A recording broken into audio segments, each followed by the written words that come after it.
Okay again मैं आपको ये चीज़ बता रहा हूँ, थोड़ा ऑडियो की इशू आ रहा है। तो ये हम लोगों ने एक्शन एंड रिएक्शन कैलकुलेट कर लिए, force by wall on water and force by water on wall. मेरा बेटा अगर आप लोग ये हीट डेरिवेशन बिल्कुल कर लेंगे तो आपको समझने में आसानी होगी। आपकी बुक पे डायरेक्टली ये चीज़ लिखी हुई है और मैंने यहाँ पे ये डेराइव कर दी है और ये भी आज की असाइनमेंट का हिस्सा होगा। अब बात करते हैं सेकेंड टॉपिक की, मोमेंटम एंड एक्सप्लोसिव फोर्सेस। बहुत शॉर्ट सा टॉपिक है, आप लोग अगर 9th क्लास को रिकॉल करो, मोमेंटम एंड एक्सप्लोसिव फोर्सेस, धमाके की वजह से मोमेंटम में चेंज आना। कोई ऐसी एग्जांपल आपके ज़हन में आ रही है तो वो देखें। मोमेंटम में चेंज कब चेंज आता है बेटा? जब मैस और वेलोसिटी में चेंज आता है with respect to time. Mass और वेलोसिटी, जिस तरह एक रॉकेट मूव करता है, रॉकेट अपवर्ड डायरेक्शन में जा रहा है, फ्यूल यूज होता जा रहा है, मैस भी चेंज हो रहा है और वेलोसिटी भी चेंज हो रही है, हम कहते हैं चेंज इन मोमेंटम आ रहा है आपके पास। तो सेकंड टॉपिक की बात करते हैं, बहुत शॉर्ट सा टॉपिक है, बहुत ही मजेदार और आसान टॉपिक भी है। दूसरा आपके पास आ गया मोमेंटम एंड एक्सप्लोसिव फोर्सेस। पहले हमने पढ़ा था force due to water flow, उसमें भी आपने देखा चेंज इन मोमेंटम आ रहा है इक्वल टू अप्लाइड फोर्सेस। अब बात करते हैं momentum and explosive forces. Momentum and explosive forces, ये सारे शॉर्ट में पूछे जाते हैं, बहुत रेयर केस में इनसे कोई लॉन्ग आएगा। अब मेरा बेटा momentum and explosive forces, momentum and explosive forces, बड़ी ही सिंपलेस्ट एग्जांपल लेता हूं मैं। एक बुलेट और दूसरे आपके पास, आप ये कह लो कि आपके पास एक गन है, राइफल कह लें,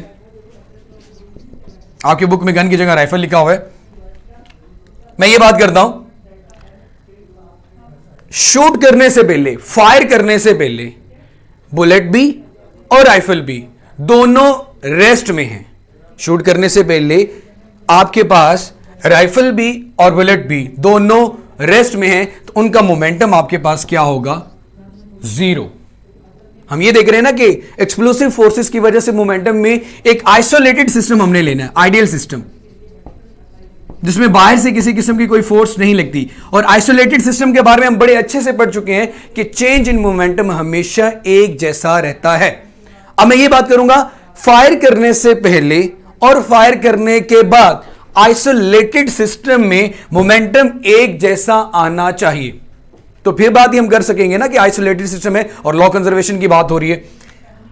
हम देखते हैं जी, फायर करने के बाद अगेन बुलेट भी रेस्ट में आ जाएगी और राइफल भी रेस्ट में आ गई, अगेन उनका मोमेंटम क्या आ गया? जीरो। इट मींस इन दोनों का मोमेंटम किसके इक्वल आ जाता है? जीरो के equal, before and after firing the rifle या firing the gun. Before and after firing the gun दोनों का मोमेंटम क्या आ रहा है? सेम। अब मैं डिराइव करते हैं क्वेश्चन। बुलेट के मैस को मैं स्मॉल एम कंसिडर कर लेता हूं और राइफल के मैस को हम लिख लेते हैं कैपिटल एम से। बुलेट की वेलोसिटी को आप लिख लें स्मॉल वी से और गन की वेलोसिटी का, राइफल की वेलोसिटी को लिख लें वी प्राइम से। आपने खुद ऑब्जर्व किया होगा, जब एक गन को फायर किया जाता है तो जितनी तेजी से बुलेट फॉरवर्ड डायरेक्शन में मूव करती है उतनी ही तेजी से गन हमेशा रिकॉइल होती है, झटका खाती है पीछे की तरफ। लेकिन माइंड में क्वेश्चन ये आता है कि बुलेट तो बड़ी तेजी से मूव करती है लेकिन गन क्यों नहीं मूव करती? तो बेटा आप लोगों ने ये बात बड़ी अच्छे से पढ़ी हुई है कि एक्सेलरेशन का इनवर्स रिलेशन है मैस के साथ। उसका मैस ज्यादा होता है इसलिए उसकी वेलोसिटी में चेंज कम आता है, और बुलेट का मैस कम होता है इसलिए उसकी वेलोसिटी में चेंज ज्यादा आता है। फोर्स दोनों पे सेम लगती है। Action and reaction are equal in magnitude but opposite in direction. अब मेरा बेटा मैं अगर ये बात करूं, according to the law of conservation of momentum, according to law of conservation of momentum, हमारे पास इनका टोटल मोमेंटम किसके इक्वल आ जाएगा? जीरो के इक्वल। या फिर आप करो, according to Newton third law of motion, M V plus M V prime is equal to zero. अगर मैंने दोनों केसेस में फायर करने से पहले, before firing and after the firing जब दोनों के मोमेंटम को ऐड किया तो मेरे पास आंसर उन दोनों का क्या आ रहा था, 0। मैंने इन दोनों को ऐड किया है और इक्वल टू किया बेटा 0 के। अब ये देखो, अब मैं चाहता हूं कि v है, v prime velocity of the rifle and small v है आपके पास वेलोसिटी ऑफ द बुलेट। अब आपके पास न्यूमेरिकल में अगर कोई सी 3 चीजें गिवन हो और आपको एक कैलकुलेट करनी हो, सपोज अगर आपको कैलकुलेट करनी हो v प्राइम क्या है मेरे पास, velocity of the rifle v prime calculate करनी हो, तो ये देखिए हम इसे इक्वेशन से लिखते हैं mv plus mv prime is equal to 0। ये प्लस mv दूसरी साइड पे जाके शिफ्ट करेंगे तो क्या बन जाएगा, माइनस mv। तो यहां पे आपने लिख लिया माइनस mv, इधर आ गया mv प्राइम। मुझे कैपिटल M कैलकुलेट करने, ये m इसके साथ मल्टीप्लाई हो रहा है, जैसे ही दूसरी साइड पे शिफ्ट करेंगे तो ये डिवाइड हो जाएगा। तो ये आ गया आपके पास minus m over capital M into v। ये आ गया आपके पास बेटा v प्राइम। ये था जी मोमेंटम एंड एक्सप्लोसिव फोर्सेस। देखिए मोमेंटम और एक्सप्लोसिव फोर्सेस के में जो चेंज आया आइसोलेटेड सिस्टम में, मोमेंटम अगेन आपके पास क्या आ रहा है, सेम। तो मेरा नहीं ख्याल इस टॉपिक में कुछ भी मुश्किल था। आगे बात करते हैं, नेक्स्ट टॉपिक बड़ा मजेदार है, रॉकेट प्रोपल्शन। प्रोपल्शन का मतलब होता है मोशन। प्रोपल्शन का मतलब क्या होता है, मोशन। रॉकेट कैसे मूव करता है, अगेन आप लोगों ने Newton third law of motion में सबसे बेस्ट एग्जांपल यही पढ़ी थी, रॉकेट की मोशन। जितनी तेजी से फ्यूल बैकवर्ड डायरेक्शन उसकी टेल से बाहर निकलती है गैसेस, उतनी ही तेजी से वो अपवर्ड डायरेक्शन में मूव करते हैं। जितने मोमेंटम से वो बाहर निकल रही हैं उतना ही मोमेंटम वो गेन कर रहे हैं। Action and reaction are equal in magnitude but opposite in direction. पहले थोड़ी सी बात इसके बारे में करते हैं, उसके बाद उसके डेरिवेशन में आते हैं कि क्या चीज कैसे कैलकुलेट करते हैं, डेरिवेशन बाद में देखते हैं। फिलहाल इसमें अगर कोई कंफ्यूजन है, कोई मसला है तो आप लोग पूछ सकते हैं, मैं साथ साथ आपके कमेंट्स भी देख लेता हूं।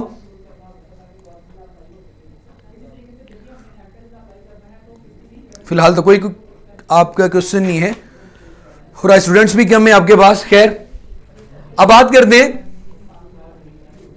रॉकेट प्रोपल्शन की, रॉकेट की मोशन की।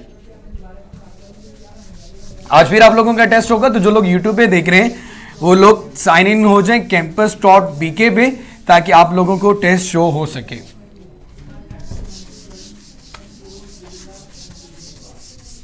ये वाला टॉपिक भी बहुत आसान से, रॉकेट प्रोपल्शन।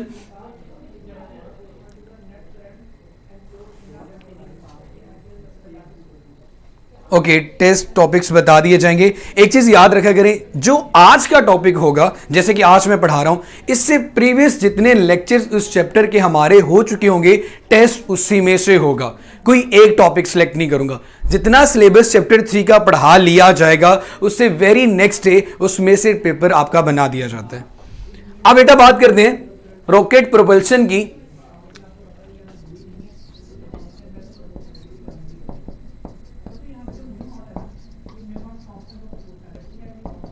प्रोपल्शन का वर्ड मैंने अभी आपको बताया, इसका मतलब होता है मोशन।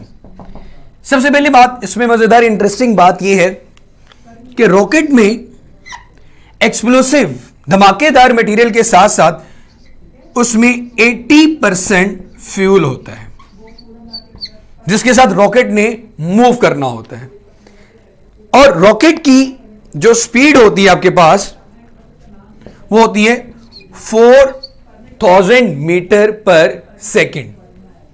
4000 मीटर पर सेकेंड। आपको खुद पता है ग्रेविटी अट्रैक्ट करती है हर चीज को towards the centre of the earth. उस ग्रेविटी के ऊपर ओवरकम करने के लिए, उस पर काबू पाने के लिए रॉकेट की स्पीड होती है 4000 मीटर पर सेकेंड। और इसके अलावा वो क्या करते हैं, 10,000 kg पर सेकेंड, किलोग्राम पर सेकेंड।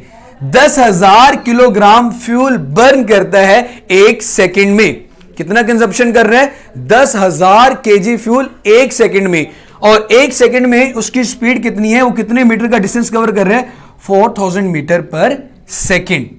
तो ये देखिए मैस में चेंज आ रहा है with respect to time. Mass में चेंज आ रहा है with respect to time. m/t आपके पास आ रहा है 10,000 किलोग्राम पर सेकेंड। 10,000 किलोग्राम पर सेकेंड। और टाइम आपने कितना रखा हुआ है बेटा, 1 सेकेंड। अब आप ये देखो, आपके पास दो तरह की फोर्स है। जब रॉकेट मूव करेगा, रॉकेट में उसकी टेल से गैसेस जितनी हाई वेलोसिटी के साथ, जितनी ज्यादा स्पीड के साथ बैकवर्ड डायरेक्शन में मूव करेंगी, रॉकेट उतनी ही तेजी से अपवर्ड डायरेक्शन में जाएगा।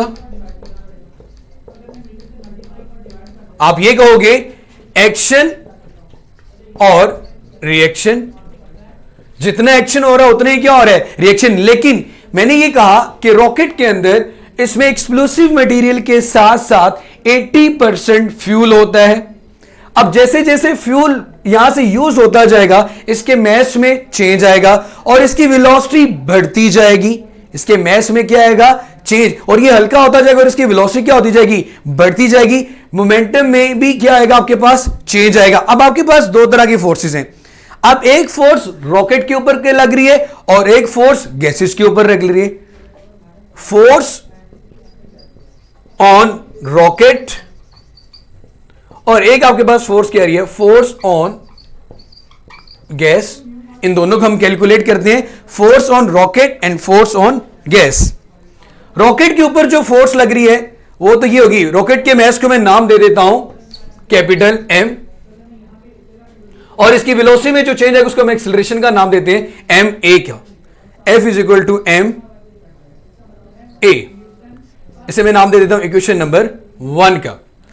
अब हमें कैलकुलेट करना है, यहां से इसको मैं रेज कर रहा हूं थोड़ा सा, फोर्स ऑन गैस।